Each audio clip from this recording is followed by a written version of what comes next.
ഇന്ന് നവംബർ 1 കേരള പിറവി ദിനം. കേരള സംസ്ഥാനം രൂപം കൊണ്ടിട്ട് 64 വർഷങ്ങൾ പൂർത്തിയാവുന്നു.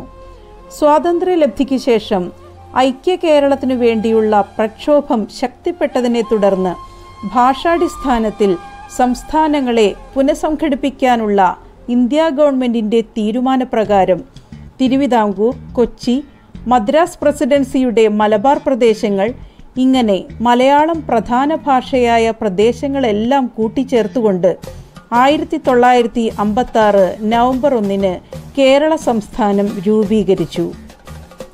ഇതിൻ്റെ അടിസ്ഥാനത്തിൽ നവംബർ 1 കേരള പിറവി ദിനമായി ആഘോഷിക്കുന്നു. തുടക്കത്തിൽ 5 ജില്ലകൾ മാത്രമാണ് കേരളത്തിനുണ്ടായിരുന്നത്. പിന്നീട് തിരുവനന്തപുരം മുതൽ കാസർഗോഡ് വരെയുള്ള 14 ജില്ലകൾ ചേർന്ന അറബിക്കടലിനും സഹ്യപർവ്വതത്തിനും ഇടയിൽ ശോഭിക്കുന്ന ഒരു കൊച്ചു സംസ്ഥാനമായി കേരളം. മലനാടും ഇടനാടും തീരപ്രദേശവും ഒത്തുചേർന്ന കേരളം വിദേശികളുടെ പറുദീസയാണ്. ദൈവത്തിൻ്റെ സ്വന്തം നാട് എന്നറിയപ്പെടുന്ന കേരളത്തിൻ്റെ പ്രകൃതി സൗന്ദര്യം ആരെയും ആകർഷിക്കുന്നതാണ്. സുഗന്ധവ്യഞ്ജനങ്ങളുടെ കലവറ കൂടിയാണ് കേരളം. ഒട്ടേറെ വിദേശികളായ കച്ചവടക്കാർ സുഗന്ധവ്യഞ്ജനങ്ങൾ തേടി കേരളത്തിലെത്തിയിരുന്നു. ഏറെ പഴക്കമുള്ള വളരെ സമ്പന്നമായൊരു സാംസ്കാരിക പൈതൃകം കേരളത്തിനുണ്ട്.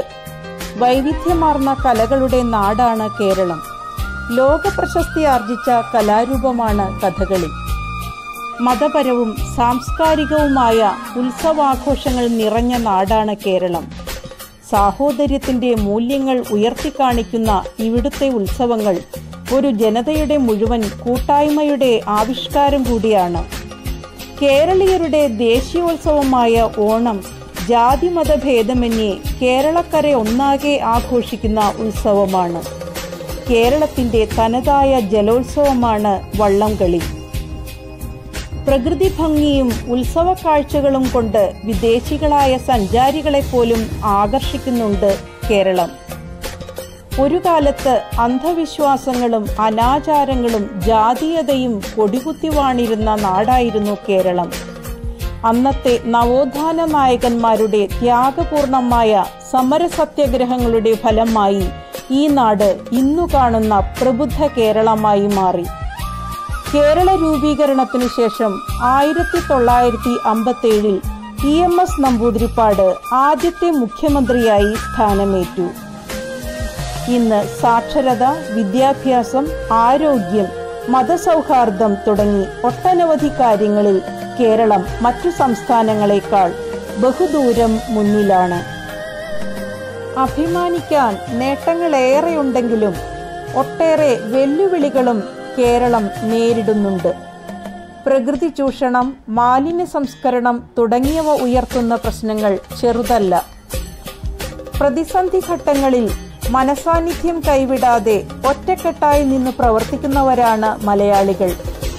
2018 മഹാപ്രളയത്തെ കേരളം അതിജീവിച്ചത് മാനവിക സ്നേഹത്തിൻ്റെ മഹത്തായ സന്ദേശം ലോകത്തിന് കൈമാറിക്കൊണ്ടാണ്.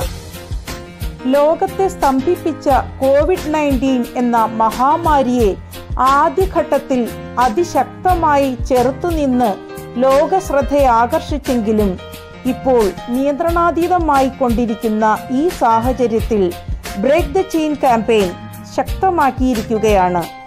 ആഘോഷങ്ങളും ആർഭാടങ്ങളും വിനോദയാത്രകളും മാറ്റിവെച്ച് അതിജീവനത്തിൻ്റെ പാതയിലാണ് കേരളം. നല്ല നാളേക്കായി പ്രതീക്ഷയോടെ കാത്തിരിക്കാം. ഏവർക്കും ഹൃദയം നിറഞ്ഞ കേരള പിറവി ദിനാശംസകൾ.